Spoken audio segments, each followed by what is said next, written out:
I want to hear what these Clemson fans got to say today. All I heard all week was this team built to outscore. They can't play no defense. All I hear is Joe Milton, man. He can throw an orange 100 yards, but he can't throw the football accurately. I think we silenced some haters last night, people. So it's straight up Tennessee, y'all. It's the next day. We diving in today. We talking all things Orange Bowl. And we got a special guest on the show today, homie. I mean, literally from kindergarten to grown men. Like, we gonna chop it up a little bit today. It's the next day, y'all. I don't know if there's any other Tennessee fans that feel like me today, but I feel like we just did something special. 2022 was crazy. And we're going to chop it up and dive all into it, y'all. You already know what it is. It's straight up Tennessee, baby. Let's go.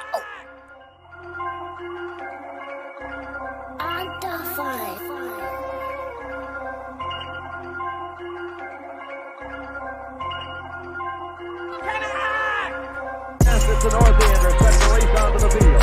The finals will be pouring the giant sea that stretches from that north end ground on a cold day, becoming Glendo as the big orange sets the race on the Shield Buckets Field, ladies and gentlemen, and wherever you are. What it do, good people? Welcome to Straight Up Tennessee today. It's your boy Ruck in the building. Turner ain't gonna be with us today. My man's still in Miami living his best life. He and the rest of the squad down there. I'm still sick. Yes, I know the game over, but I'm still sick that I ain't there. Thank you, Southwest, for canceling my flights. But the good side of this is I get to chop it up with the family on YouTube. What is good, y'all? Apple Podcasts, Spotify, Anchor. What's happening? Good thing I didn't get to go because I get to stay here, man, and kind of cover this thing and talk about what happened last night. The absolute beatdown. I think people are kind of confused. Like, I don't think you understand what just happened last night. We didn't just beat a team that's a few years removed from a natty. Like, we killed them. Period. I mean, we made the little homie. All they talked about the whole. I'm sorry. I'm getting too far ahead. Okay. We're going to get there. But all I'm saying is, I'm going to say this now and then. We're going to talk about it again. All I heard the whole game was K. Klubnik, savior. He the savior. Oh, he this. Then at the end of the game, the commentators quickly started saying, oh, he's got a bright future. Bro, can y'all explain to me how y'all can switch up, how confident y'all were that he was going to get the job done early in the game? And then as Tennessee start absolutely smacking him the whole game, it slowly starts progressing to, oh, man, he's going to have a bright future. It is true that every commentator in the entire network of ESPN hates Tennessee. It is 100% true. And if you disagree with me, you crazy, because it's true. But y'all, listen, man, it's Saturday. Tennessee gets the job done yesterday, 31-14. Man, today, man, we got a special guest, man, Marcellus Roberts, a.k.a. Cell, a.k.a. Big Lanky, a.k.a. I dunked on you anyway. You hear what I'm saying? So, man, I'm going to bring him on the show right now, man. Cell, what's good, baby? What's good, my boy? What's good? Hey, y'all, man. This Mr. is Lanky. That's a new one, man. Hey, he ain't Lanky no more, man. He'll dunk on you now. He dunked on you then. Goodness gracious. Arms longer than Mr. What's dude from Mr. Incredibles, Mr. Stretch dude. My super suit. Super suit. Y'all, man, welcome Cell to the show. Cell, what's good, baby? What's good, everybody? What's good? Straight Up Tennessee family. Thanks for having me. Oh yeah, for sure, man. Hey, before we kind of dive in talking about this game, just tell the people just a little bit about you. What's going on in your life? Overseas, how's basketball going? How's everything going with you right now? Well, first off, I want to say thank you for having me on. For sure. Shout out you and Turner, man. Y'all got like a special connection. I've tapped into every episode. Let's go. You can feel the genuine bond between you two, and you got the personality and the voice for this. So I can say I truly enjoy like tapping in, whether it's watching the visual or listening to the podcast. I actually enjoy, like, I really do enjoy what y'all doing, and I wish y'all the best of luck on y'all journey with this show. Thank you, bro. For me, man, I'm in my 4th season overseas. I'm currently in France. I'm in the Champagne region, which is like an hour and a half away from Paris. We start back up playing next week. We had Christmas break. We're doing pretty good right now. We're currently third in the standings, but we played a one seed first game back, and there's a tie for the one seed right now. So first game back, we got a chance to go jump to that one seed, and you know how that goes. This already conference and everything like that. So we already looking for playoffs. Yeah. We already got that big picture in mind. So I mean, I'm good. I got my lady with me and everything. We enjoying the lifestyle over here and Yeah. everything like that. It was good. We got to come home for Christmas, spend time with friends and family. But we locked in over here, man. You know how that goes. You seen me. Yeah. I mean, I played basketball my first team with you, and I was what, fourth grade, Yeah. and I was a goofy kid wearing the But goggles and everything. but bro, you got so nice, dude. Come high Uh, school, and then like when you didn't start at Young William, did you? Young Harris? Yeah, you didn't start there, No, no, did you? no. So in high school, I broke my toe that last year of high school, so I like lost all of my recruiting. I was actually getting like some D1 looks from AAU, and I Wow. was getting like a lot of mid-major looks, and they all went away when I broke my toe because I missed the majority of my senior year. So I took the JUCO route, and Walter State, for those that's in Tennessee, that's where I got a lot of offers, and I lost a lot of my D1 offers because I got greedy because I got some Charleston Southern was my first D1 offer. And I was like, I'm getting Charleston Southern before the season started. I was like, man, this is when Tennessee had who was the coach when we had all the JUCO players coming in? Was it Donnie Uh, Tyndall? yeah, I was just like, man, that's what I want. But I was like, He I'm was going pulling everybody. I mean, that's when we had everybody. Shamari Phillips. Hmm. Dang, yeah, dude. They had Kevin everybody come. Punter. Kevin Punter Yeah. came in that year. Yep. They came to some of our practices and they were looking at some of our bigs, but you know, that's just young and greedy. But I don't regret where I went. I went to Young Harrison, Georgia, went there. We were Peach Belt champions and everything like that. And my coach had a great resume. He coached David Robinson at Navy. He coached at Georgia before that. Before then, he coached Shaq and Penny when they were younger. So I had a great coach in my corner. And luckily, I've been blessed to be able to play this game 4 years after that. So Yeah, man. That's what's up, bro. So like talk about this for a second. What's the competition like over there? Like is it comparable to what's happening back in the States, or like is it completely different than what you it's expected? different, bro. It's different. Like, um, so they have these young teams called like Espoirs, if I'm Yeah. pronouncing it right. And those are kind of like, I guess you would say prep school type of teams, but the kids are college age. Okay. Those teams are the most like the US. Those kids can play ISO, more athletic, things like that. But once you get into these leagues, um, it's more fundamental. Like you got teams that's going to use the whole shot clock, X and O's, IQ oriented stuff like that. That's why they bring Americans over because you know we're more athletic, we're more flashy and stuff like that. So that's why we're big. And honestly, some of these leagues are kind of cutting it down on how many Americans can come over because they want to keep it, you know, French based, Spain based, wherever it is. But it's definitely growing. I mean, you see it in the NBA with Jokic and Luka and stuff like that. The basketball is growing, bro. So I Yeah. mean, it's That's the definitely good competition.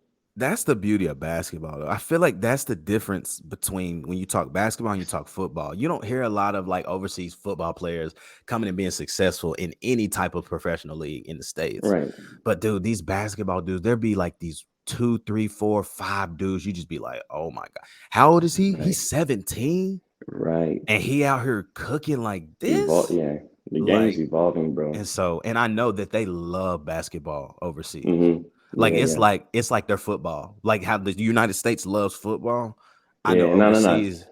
For their football, soccer first. Yeah, that's They true. don't compare, and then us. Yeah. But nah, we get great support. The fans, yeah, and they follow NBA. It's funny when you see like these little kids if they have practice, like all of them decked out in NBA gear. They got the whole uniforms on. You got little LeBron, you got little Ja out there, stuff like that. It's hilarious. That's crazy, man. Yeah, Man, well, bro, that's good to hear, man. I'm glad things are going well and keep doing it, man. How long are the season? Like, is the man. season is it 82 games or is it No, I wish.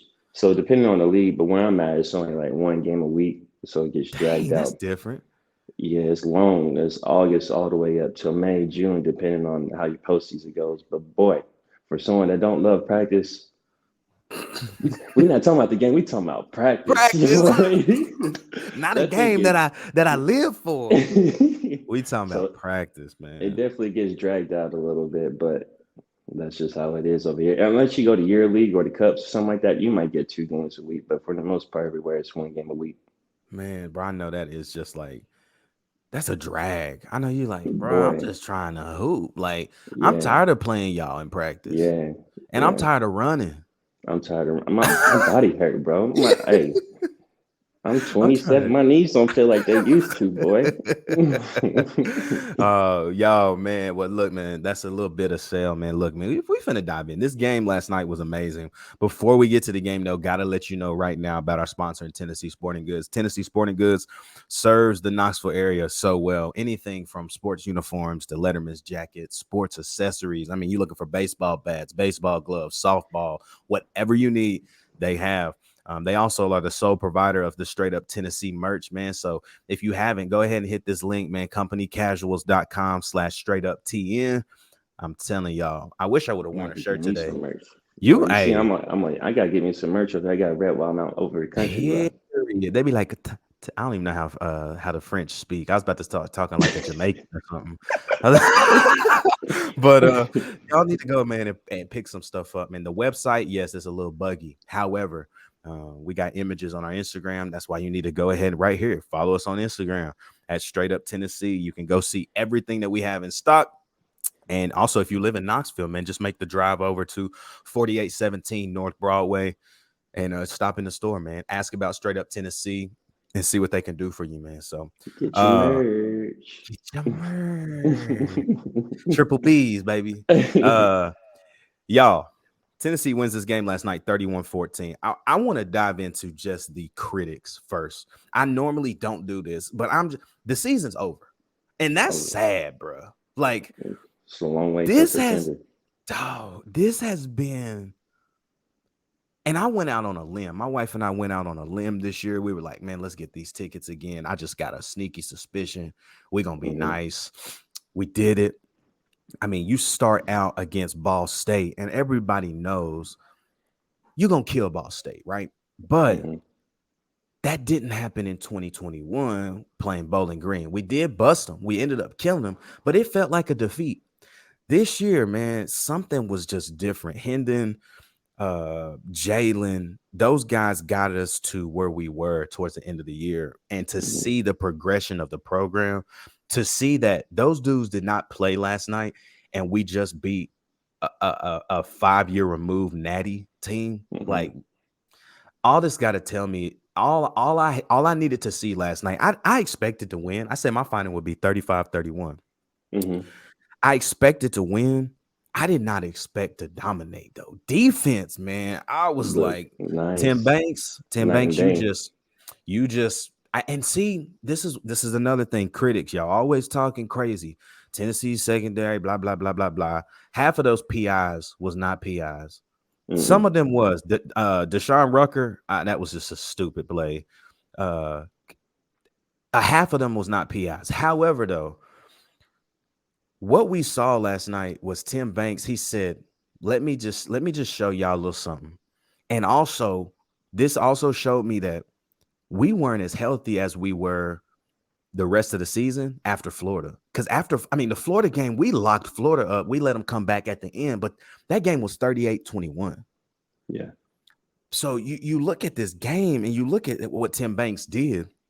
It simply shows me that when our team is healthy and all these young dudes we just got in, dude, they building something special on Rocky Top right now, bro. That's just the one thing about the Vol fan base is when something happens, South Carolina game, you got people get rid of Tim Banks. It's like, bro, do you even know anything about football? Like, I can't even talk because I ain't never played football. I'm all hoop, but I mean, I could at least say like I could say that I know what I'm talking about. But you just know how that goes with our fan base. We so quick to write people off, and it's just like. You know what? I ain't gonna lie. I was scared at first at the beginning because I think it was Clemson's first drive on that 3rd and 14 where they had that long ball. And what's number 13's last name? Wesley Walker. Yeah, he went up for the pick, and I was like, "How Oh you yeah, going for a pick?" But your body momentum is going away, and I was like, "It's gonna be a long day." But we're turning around quick, and you got people on Twitter, get your head around. It's like it's not the NFL. You don't have to get your head around and stuff like right. that. So, but That is the difference, man. I think that, and that's why I feel like some guys in college excel more when they get to the league. Prime mhm, example, Emmanuel Mosley. Bro, yep, he was garbage at Tennessee. I'm not even gonna boy, lie. Like, I hated watching him play. same. And then he got to San Francisco. They changed a couple mechanics. Bro, Hmm. he's top 10 corner in the league. I know he tore his Yeah. ACL or something this year, but like, bro, he top 10. Like, there's no way you can tell me he ain't top 10. He has pick sixes every year. I mean, he's been playing Hmm. well since he's been there. So Yeah. man, let's talk about what everybody wants to talk about. We let's talk about offense right now. Okay. Joe Milton My went boy. to work, bruh. Yeah. He went. Dude, what did you see from him that you was like, okay, all right, we I here. remember I was texting my pops, and I was like, you know what I love about Joey? I was just like, he has the team's respect. Like pregame huddle, the whole team, who they around? Joe Milton. I was like, he got their respect. They trust him. He is leading right now. And I was just like, I love that. And I was just like, that confidence alone, when your team believes in you, changes your whole game. So I mean, he was composing stuff. I'm actually surprised that we didn't have more design runs for him. But hey, he threw all these questions about is he accurate stuff. He threw some dots last night, especially that first touchdown. Mm, I mean, it was like it was right mm, on the head on the helmet, like only where mm-hmm, Brew could have caught that thing. mm-hmm, And and then I mean, I even take that thing to the third quarter with literally 15 seconds left. I'm like, we're gonna take the quarter. Nah, mm-hmm, he hiked that thing. He hit a quick pump that safety mm-hmm. complete. I was like, how did the safe? I'm watching football from an IQ standpoint because I just love the game. Right. When he literally pumped and didn't even have to, but he pumped a slight second. That safety move maybe 2 feet left Mm-hmm, squirrel wide open. And that's why that mm-hmm, ball was so money, because just that one bow, it was like, mm-hmm. okay, you showed me that you were going to take the under route, and Joe Right. took it. And so it's like the IQ from last year watching, and I know we didn't have a lot of tape on Joe from Tennessee. Mm-hmm. Like, we saw 1.5 games, really.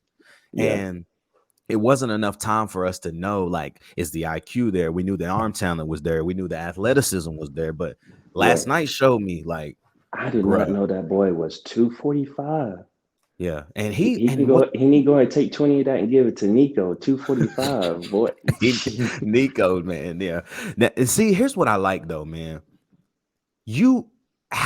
Okay, I hate that I'm about to say this, but how do teams like Alabama, how do teams like Georgia, how do teams like, I hate saying this, Ohio State, Michigan, how Hmm. do they stay good? They keep getting guys like Nico who sit. They just Hmm. sit. And just coach And him then up. and they're like, bro, let's get you right. Let's get you right. Let's Yeah. get you right. And then when it's time to play, not only do they got a 5-star that's starting now, they got another Hmm. 5-star in waiting. So it's like, Hmm. we got to continue to stack recruiting classes. And I think that that's what Josh Heupel has done already. I mean, offensively, I feel like next year, Nathan Laycock, instant impact. I think, Hmm. I think on the defensive side of the ball, Ricky Gibson, uh, John Slaughter, and Hmm. Jordan Matthews. I think those three in the defensive end, they're gonna make some noise. Hmm. David Your boy Hobbs gonna make Beasley showed noise. out last night. You was talking about And him in your Beast. last episode. Oh, we get into the defense, bro. I can't wait to talk about that. But like Squirrel, my boy Turner, he texted me. He said, "Who you think got to be the best player on the field?" I said, "Squirrel White." I said, "You know why? Oh. Half of the plays we run, and Hmm. it's not by like coincidence. It's strictly by design. That's why if anybody right now, hold on, zoom in. Anybody right now, you watching this, you a slot receiver. Hmm. What are you doing? Right. What are you doing? All y'all transferring, wanting to go to Georgia and Alabama. You ain't gonna play. What are Mm-mm. you doing? I'm Come not on, gonna throw the man. ball like that either. The slot position in this offense is the position. Like, Hmm. the outside guy's gonna get their run, right? They gonna, because what's Hmm. gonna happen is you keep hitting the slot, boom, boom, Mm-hmm. boom. Why do you think Ramel Keaton running wide open down the field? Wide open, butt Wide open, naked. because everybody's like, oh, where's the slot? Where's the slot? And then Ramel Mm-hmm. just sneaking out. Boom. I think we found out the recipe too. Though I think we're gonna hit a short, quick routes, things like that, chipping away, chipping. Oh, y'all gonna creep up a little bit, boom, we go on over you. Yep. I think that's what the recipe gonna be with Milton. And I think too, it's how can we make, a screen, bro? It's just an extension of the run game. It's like, Mm-hmm. all right, I'm gonna throw it 20 yards to the sideline, and then I'm gonna just let him go make a play instead of me dropping back, handing it to you 5 yards, and you going. Right. It's just an extension of the run game. So I think that's the key to success for him. And you could see, bro, he got into a rhythm quickly. Quick. I felt like that first drive, if we had that drop, we probably would have scored, to be honest. Yeah.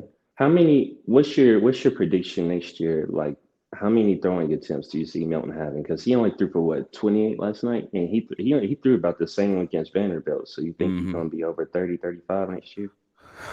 The reason I think Joe's gonna average somewhere between that 28 to 36 a game. Mm-hmm. And here's why.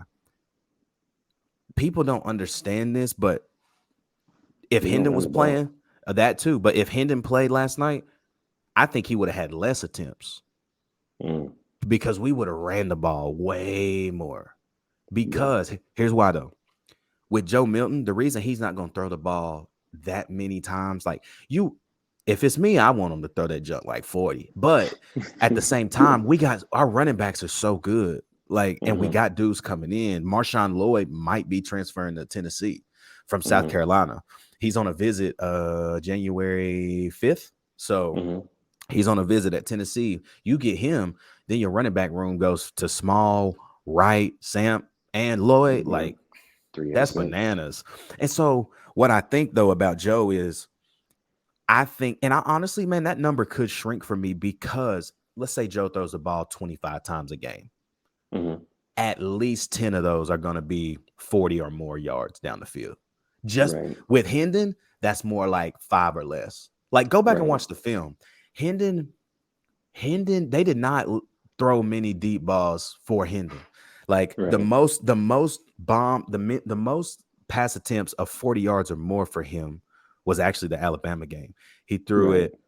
He had really all of them deep. It was because they got caught and then ran exactly on top of it. One of them was a complete. It was the third one. It was this one. It was this one. It was the wheel. It was the one. I think Hendon probably threw it as far as he could and right under it. That one. Then obviously the quick seam route and Hyatt broke it loose. But that was the game. I think if I'm not mistaken, at least attempted, he threw that. He threw 7 times of 40 or more, and that was the most he had all year in a game. So back to your question, with Joe, that's his game. Like, if you can get somebody deep, and the thing about Joe is, bro, this is what a lot of quarterbacks cannot do. The thing about Joe is if he has time and a play breaks down, he can throw it still 75 yards in the air. So if a play break down and somebody, he's just like, go. He gonna just launch that thing. He gonna launch that thing. So, man, just running down the stat line. Hey, I'm gonna tell you right now, man, Jalen Wright gonna be a problem. Yeah. And what's weird is, man, I like him and Jabari are so different.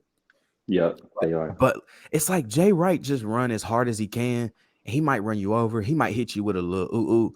But like Jabari's IQ, in my opinion, is better. But at the same time, it kind of slows his game down a little bit because he's thinking like, okay. All right. Now I'm gonna hit this hole. Whereas Jay Wright just straight up. I think Jay Wright's future is bright too because he had that game where he fumbled and then everybody was going for him, trying to reach it out. So everybody. I think him, since he's got that out of his way already, it's going to be hard and it's just going to be up from there.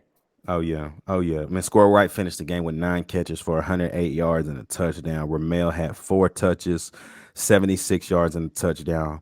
Brew had 4 for 48 and a touchdown. I do agree with this. Everybody keeps saying, like, what happens to Brew in the second half of games? He just disappears. But I think it's just scheme. It's just like, we don't have to go there. So Yeah.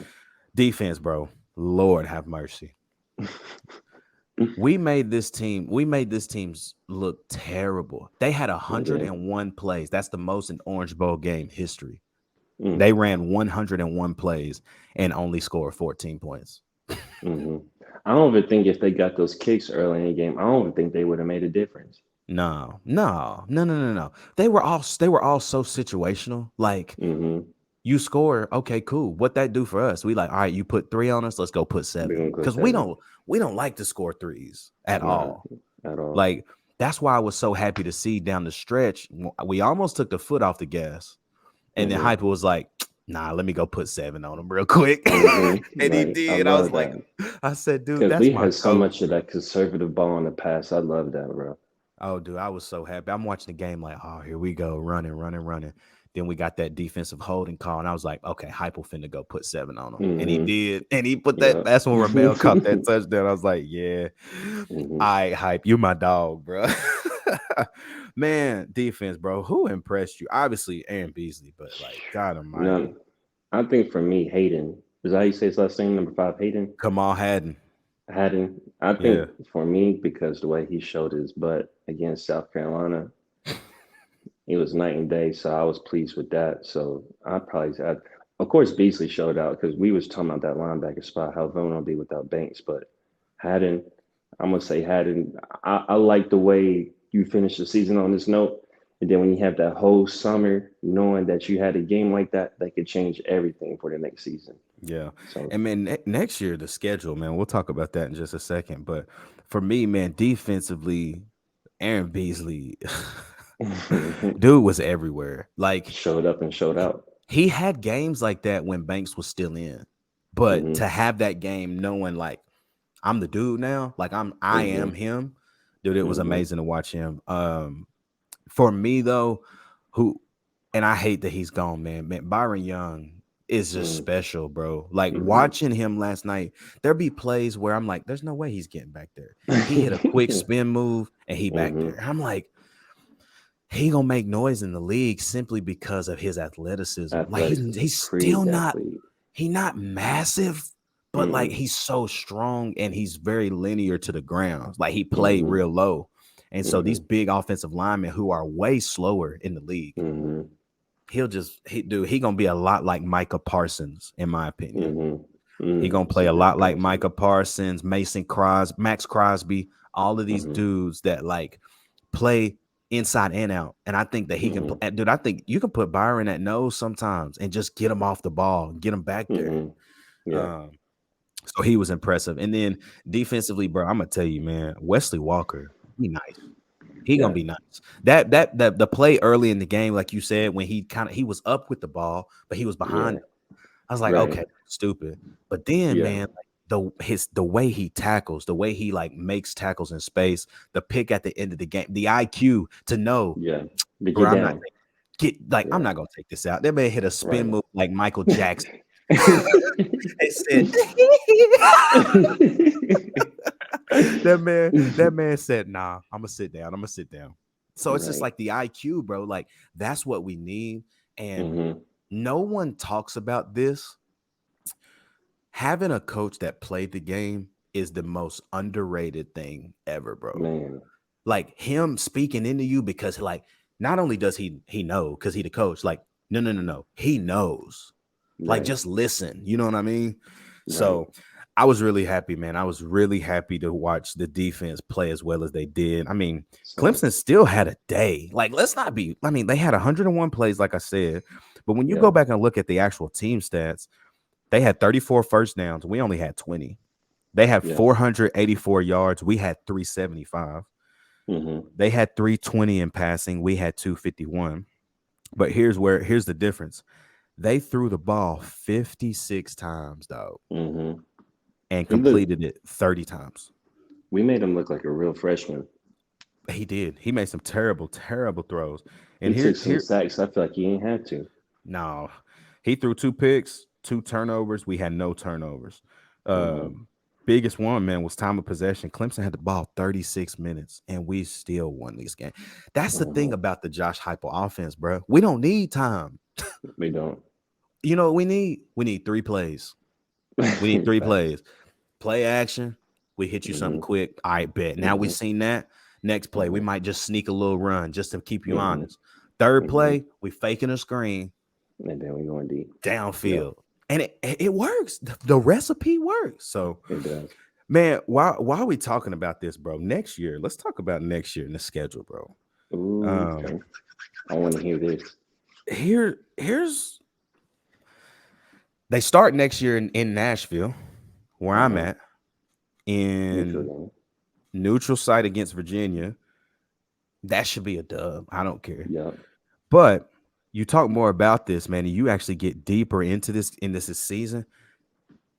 I said this earlier in one of the episodes. The even years, so like 2020, 22, 24, 26, those are the best years for home games. Georgia and Carolina. The odd years, 23, like this coming year, bro, the road games are just tough, bro. Yeah. Tough. You got Georgia, or you got Alabama on the road. You got Florida on the road.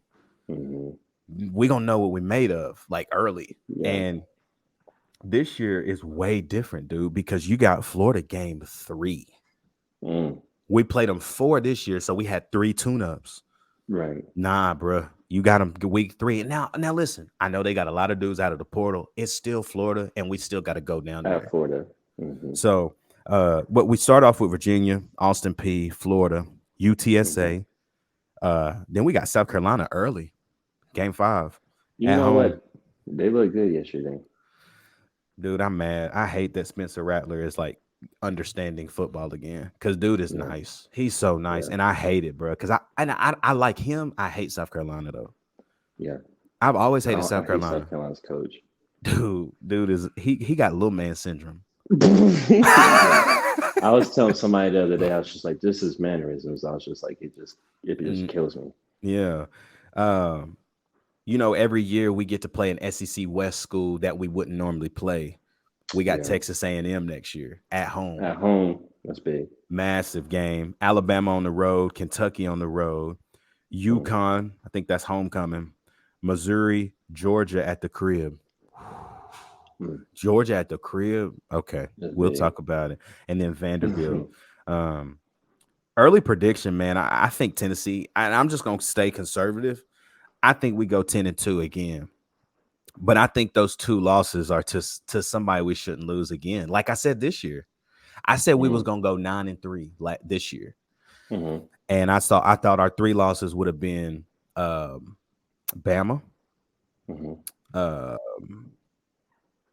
think I said Bama, LSU, and South Carolina. I knew we was going to lose to South Carolina. I said it. Yeah.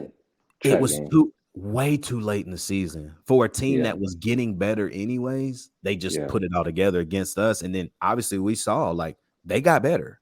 Yeah. So I'm saying 10-2. I think you take Virginia, you take Austin Peay. I think you take Florida, you take UTSA, you smack South Carolina. And I just, for some reason, don't like that Texas A&M game in between Alabama and South Carolina. I don't like that game at all. I know it's at home. I don't like that game because of how bad of a year they had. You really think they ain't going to bounce back. Right. I don't like that game. That's 1 loss. I don't like Bama on the road. I don't care who the quarterback is. Yeah, that's exactly what I was about to say. Yep. And then I'm taking Kentucky, UConn, Missouri. I think this is the year you beat Georgia because it's in Neyland. And then Vandy. I think 10-2 is reasonable. I just don't like that. I don't like, and I think what's gonna happen is you lose those 2 games back to back, A&M and Alabama, and everybody's Tennessee's like, oh, fire Josh Heupel. He lost 2 games. You know how that's gonna be. So that's just early for me. Obviously, bro, that's gonna change. I don't know. We'll see. Yeah. Man, I can't believe what we did last night still. Like we absolutely put the hammer down on these dudes. And I Yeah. mean, listen, bro, let's talk about this, man, as we wrap up this show, man. Like, comment, subscribe, y'all. Join the channel. Hit that bell notification if you're watching on YouTube so you never miss a show. If you don't like watching, that's cool. We got another outlet, man. Apple Podcast, Spotify, Anchor. Find us. All you got to do is search Straight Up Tennessee. Follow us on there. Download the podcast. It helps the numbers. And y'all, on YouTube, man, we are soaring right now. Like, I don't know what happened. I think it's just the fact that Tennessee won. We gained 2 subs in 2 days. So we at 452. We surpassed that 450 mark. Y'all, we on the way to 1,000. That's the goal before football season next year. Wow. 1,000 subs. 1,000. Wow. Flocka. We going for it, man. But Sal, let's talk about this, man, as we wrap up the show. That's good. You got the Peach Bowl today. You got the Fiesta Bowl today. Who you taking and why? Man, I was texting my pops this yesterday. I was like, this bowl season has actually been pretty good. I was like, I hope the playoffs can stay online with it. Georgia, Ohio State, and Atlanta. It might be a close first half, but I think them Georgia boys going to pull away. I never really been on the Stroud hype. So I must say, score prediction. We going score predictions too? Yeah. Go give it to me. Give it to me. I'm gonna go 34-17. Georgia sneaky be scoring points too. Like that's what's so annoying because watching them play is honestly boring. It's I'm gonna give one of them touchdowns is gonna be from defense. Okay, yeah. Man, you know, I hate that I'm even saying this, but I think Keely Ringo got to do something for me. He had a great year, freshman year, and it's kind of like he fell off a little bit. It'd be nice to see. Then that TCU Michigan game, I think it's gonna be closer than people think. I do too. I think it's gonna be high scoring. Here's what I think too. TCU is battle tested. Michigan is not. TCU been in battles all year, bro. Like I felt like the back half of their year, all they did was play from behind. Yep. And find a way to win. Yep. So, what you thinking?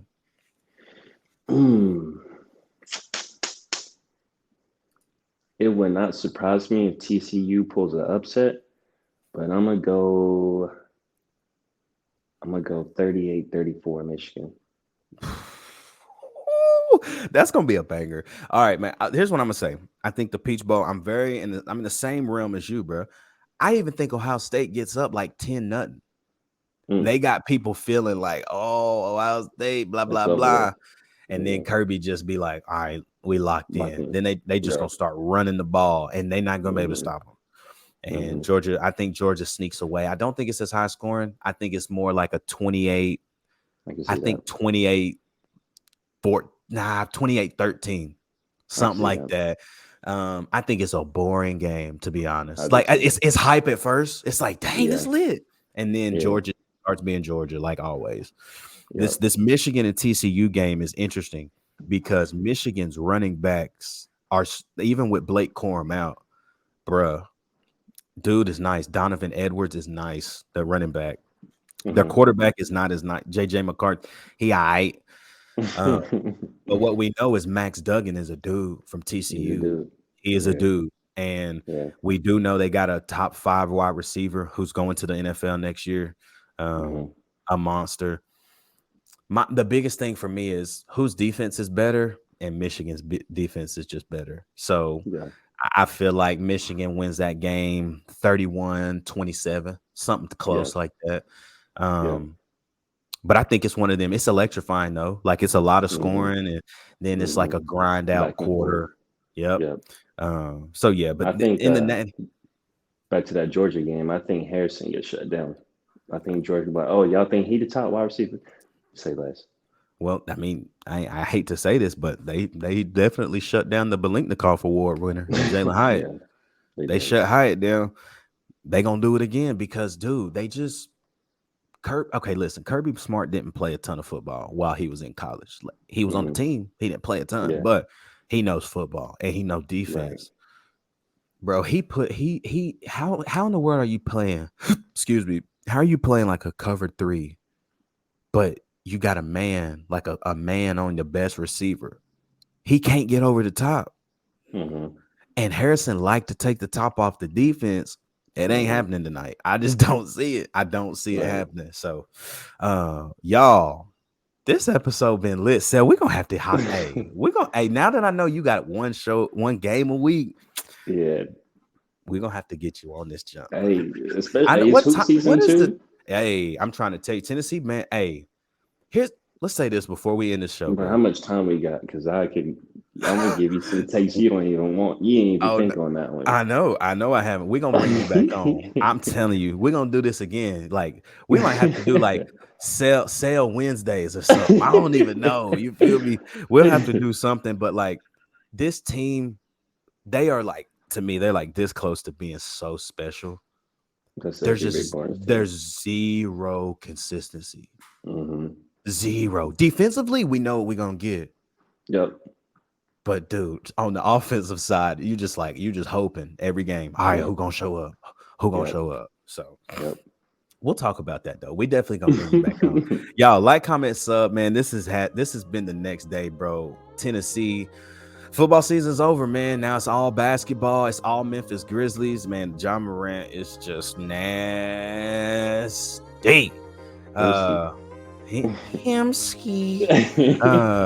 y'all, man, thank y'all for rocking with us today. Don't forget to like, comment, subscribe, man. Tennessee football ends the year 11-2. Haven't done this since 2001. Joe Milton, it's the start of the Joe Milton era, man. He's got 1 year. All right, I'm already seeing this Joe Milton Heisman campaign running. I feel like if you a quarterback and you come to Tennessee, you got a shot. So, y'all, Sale, thanks for being on the show, bro. We're going to definitely have to do this again. Y'all, you already know what it is. It's Straight Up Tennessee, baby. We'll be back on Monday for the Morning Vibe. Let's get it.